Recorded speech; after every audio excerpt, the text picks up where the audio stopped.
Today we do an Aqua Force deck profile.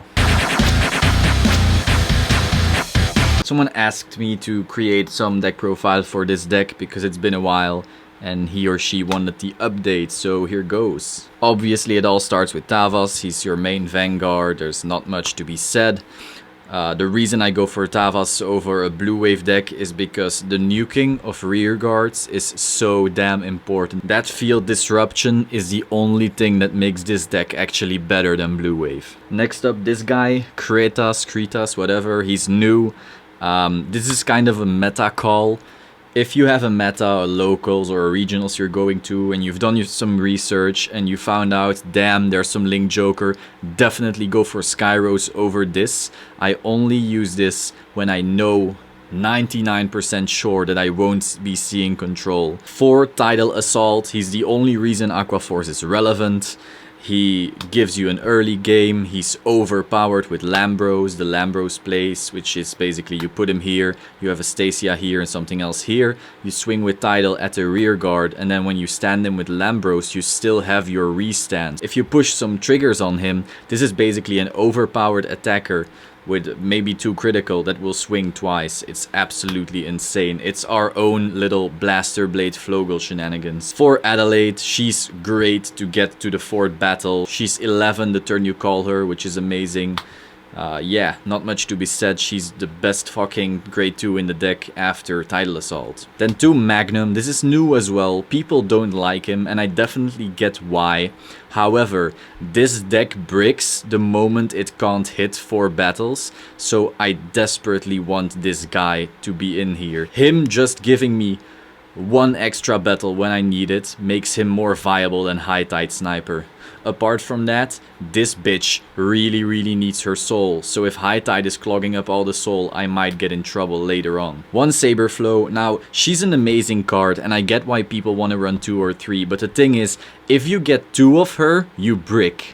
There is no way you have 2 of her and then your Tidal or something. That will fucking not work. Maybe sometimes, but if you get 2 of her, you will brick. So I run 1, even though I agree it's an amazing card, I just never want to be in a situation where I have 2. I need to get my 4th battles. I am always about consistency. She's a great draw engine, but I don't want to get 2. For Stride Fodder, obviously we only run 7 grade 3s, so this is pretty handy, and of course you always want to be riding Thavas. For PGs, because well, PGs, also unflipping. We don't desperately need unflipping, but it's still very welcome. For Stasia, some people say run 3, I disagree wholeheartedly. The only reason this deck is very good right now is because you can attack a rear guard with Tidal and then do the Lambros play I discussed earlier. So if you can't hit your 4th battle without Tidal skill, you no longer have access to that play. This bitch is the only fucking reason you can get to 4th battle that easily, so I always want her in hand. 3 Melania, because I do realize this card is way too good, so I cut out 1 grade 3 for this, and that's really making the draw engine even better. I run Bubble Edge Draco Kid as a starter, so the draws in this are degenerate as fuck. I will often have 9 cards in hand just because of the bullshit plays I can do with Melania, Draco Kid, and so forth. 4 of the Savas crit. You always want to be recycling your triggers into actual units so you can get a full field and go hard. Also, the soul is very welcome.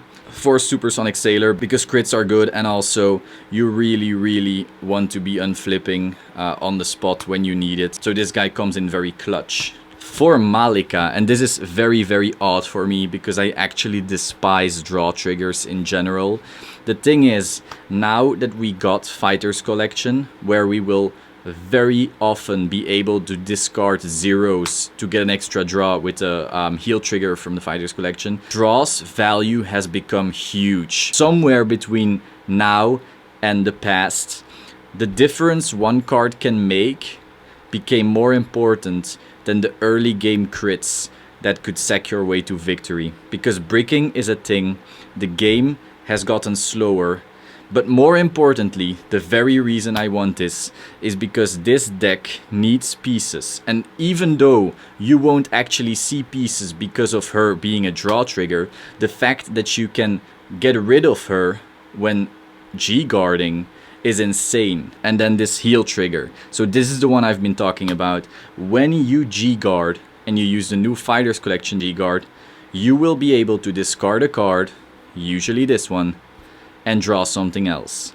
The biggest issue Aqua Force has always had is not having pieces to get to combos to attack a lot. Now you can legitimately cycle through your deck, get rid of excess triggers, and really get fields very consistently. So I basically cut out all the bullshit G-Guards we used to have, giving us a 5,000 when it's this battle or 10,000 when it's this battle, because those are situational and fucking ass. And the new one, this one, even though the effect, I won't be activating her a lot because obviously you don't want to lose all your G-Guards, the fact that you can cycle through your deck is insane. I know Aglium did the same thing, but I just never realized how amazing that really is, nor did I have Aglium. We don't really lose something by cutting out all the shitty G-Guards we had, but we gain so much by being able to cycle through stuff and getting rid of triggers and getting those Tidal Assaults and those Adelaides. So that really changed the whole deck for me. That's the only reason I'm even going for draw triggers now, because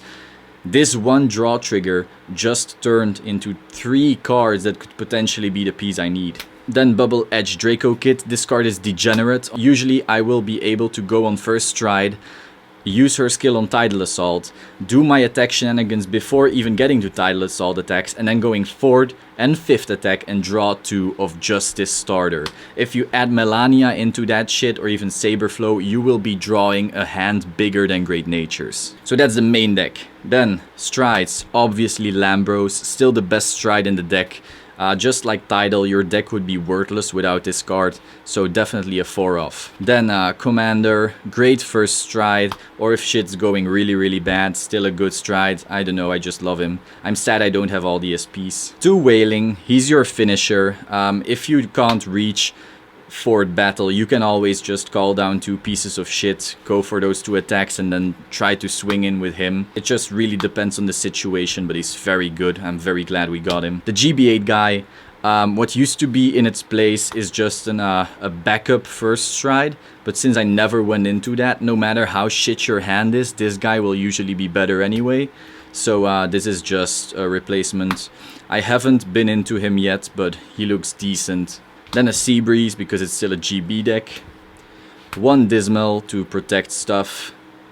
And then 3 of the G-Guards of the Fighters Collection.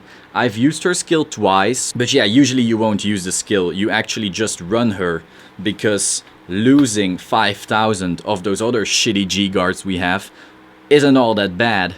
And actually getting a ditch a card draw is insane in this deck. Overall, my thoughts on the clan right now are that they're in a pretty good spot. I'd say very high, tier 1.5. I feel like the Fighters Collection just made this more consistent. I feel like this build is very stable. And finally, I hope this was helpful for you. Feel free to subscribe and ask any questions in the comments down below. Ciao!